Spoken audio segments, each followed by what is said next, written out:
Hey guys, welcome back to my YouTube channel. And अगर आप भी 2026 में फुल स्टैक डेवलपर बनना चाहते हो एंड आपको एक पूरा प्रॉपर रोड मैप चाहिए कि कहाँ से क्या स्टार्ट करें और क्या क्या पढ़ना है।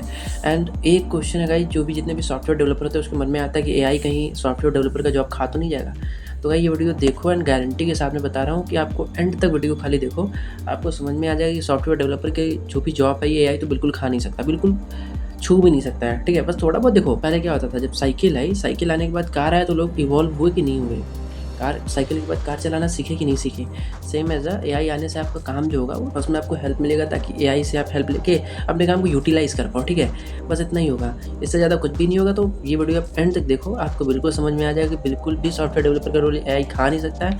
एंड इस रोड मैप को फॉलो करने से आपको प्रॉपर एक स्ट्रक्चर मिल जाएगा कि क्या क्या कितना पढ़ना है, जिससे आप एक फुल स्टैक डेवलपर बन सकते हो एंड खुद के प्रोजेक्ट बना सकते हो। सो स्टार्ट करेंगे अपने स्क्रीन से। तो गाइस आपको पहले ही पता है कि मैं जो भी पढ़ता हूँ या जो भी करता हूँ तो उसका एक प्रॉपर डॉक्यूमेंटेशन बना के रखता हूँ। तो मैंने पहले एक वीडियो में डेवॉप्स का भी रोड मैप बता के रखा हुआ है, तो इसका मैं डिस्क्रिप्शन में लिंक दे दूंगा, आप वहाँ से भी देख सकते हो उसको। एंड नाउ आज फुल स्टैक डेवलपर का है, तो देखो ये है स्क्रीन गाइस। तो यहाँ से स्टार्ट करते हैं full stack developer road map में आपको क्या क्या पढ़ना है।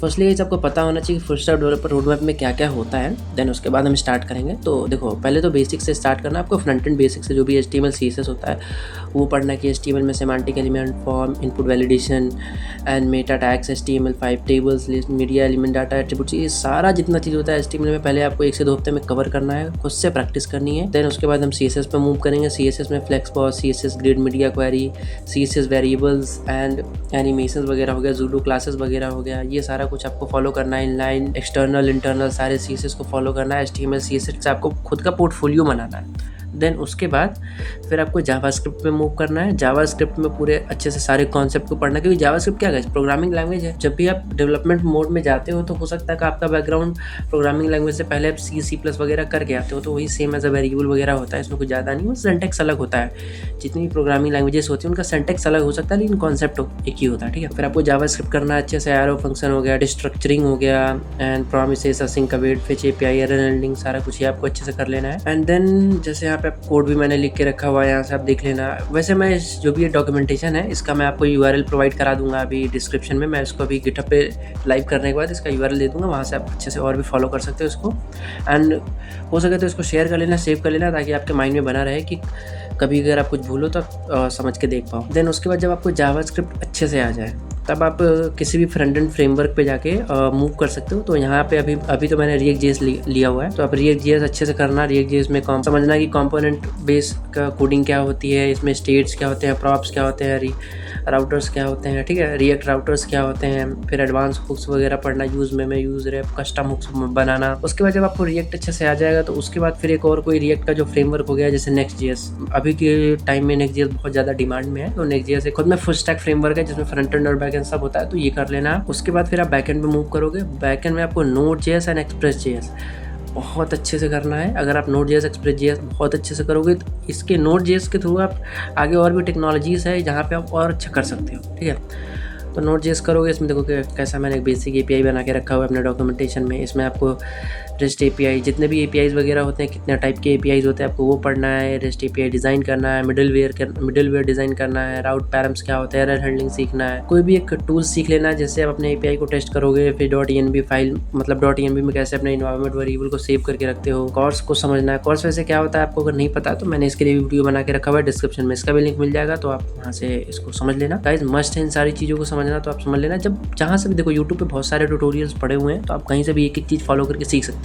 इवन आप मुझे कमेंट करना, मैं आपके लिए, अगर आप बोलोगे तो मैं वीडियो लेकर आऊँगा। देन उसके बाद डेटाबेस से स्टार्ट करना। गाइस मैं अपने पर्सनल एक्सपीरियंस से बताऊँगा, डेटाबेस जब भी स्टार्ट करो तो पहला database SQL like table base वाला जो डेटाबेस होता है वो रखो, जिसमें आप एक्चुअल में डेटाबेस सीखते हो। टेबल का, रो एंड कॉलम्स का जो भी फॉर्मेटिंग होता है सारा कुछ सीखते हो। आप डायरेक्ट MongoDB वगैरह या JSON फॉर्मेट में जो भी डेटा स्टोर करता है उस पर अगर आप चले जाते हो तो फिर आपको कोई एक बेसिक आइडिया नहीं लग पाता, आपका फंडामेंटल फिर स्ट्रांग नहीं हो पाएगा। ठीक है, तो आपको ये डेटाबेस कर लेना है अच्छे से। जैसे MongoDB में जाते हो तो कलेक्शन बेस क्या होता है, क्लाउड ऑपरेशन, एग्रीगेशन, पाइपलाइन वगैरह, इंडेक्सिंग।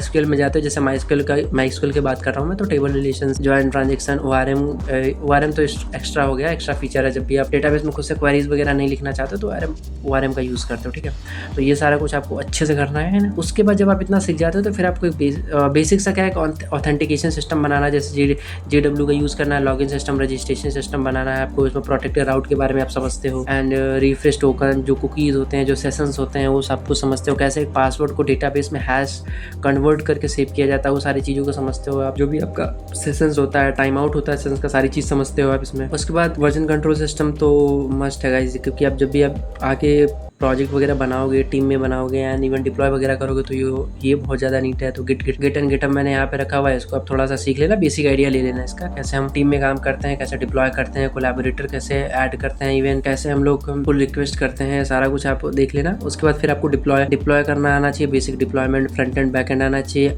अगर आपको ये नहीं पता कि कौन कौन से ऐसे वेबसाइट है जहाँ पे आप प्रोजेक्ट डिप्लॉय कर सकते हो, तो इसके लिए भी मैंने वीडियो बना के रखा हुआ है। 4-5 मैंने वेबसाइट बनाए हुए जहाँ पे आप फ्री में डिप्लॉय कर सकते हो प्रोजेक्ट। डिस्क्रिप्शन में लिंक रहेगा, आप देख लेना वहाँ से। तो गिटहब से कैसे कनेक्ट करके कैसे ऑटो डिप्लॉय करते हो, पोस्ट CI/CD पाइपलाइन, थोड़ा बहुत बेसिक आइडिया आपको लग जाएगा इसमें, ठीक है।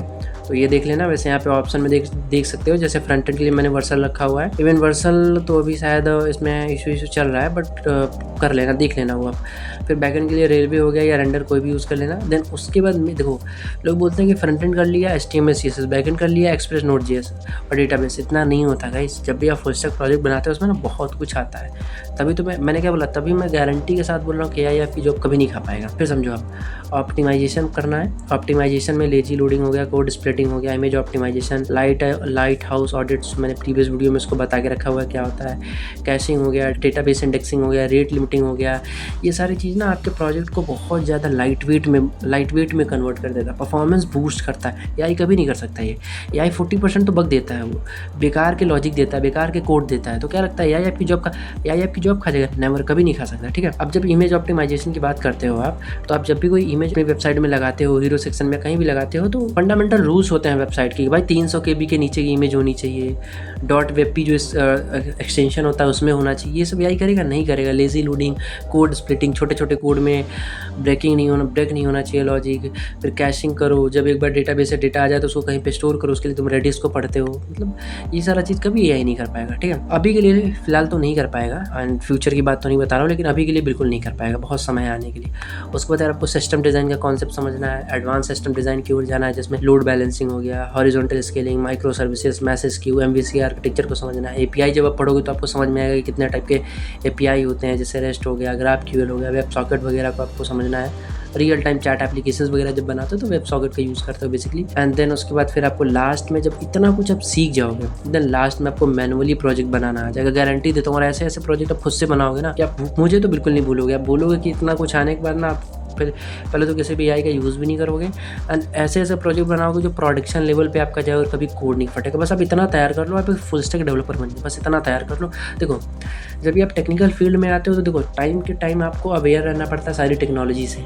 लेकिन अभी के लिए मैंने जितनी चीज़ें बताई हैं वो इतना कर लो अच्छे से, टाइम निकाल के।